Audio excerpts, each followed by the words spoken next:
And I'm so proud of him. Like I said before, I'm so proud of him. No matter what, when things is said, when you hear certain things in the media about me and Tank, no matter what you hear, I'm gonna always love him unconditional. The same way I love my other two sons and my two daughters, I love him the same way. I only want the best for him.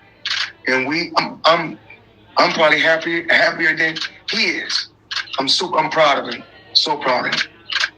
And I didn't come onto the other side as far as to become a promoter to not share what I had that what I lived before. I'm glad that it's him. I'm glad that it's him now. He deserved it. And I'm, like I said before, and I'm not going to stop saying I'm so happy for him.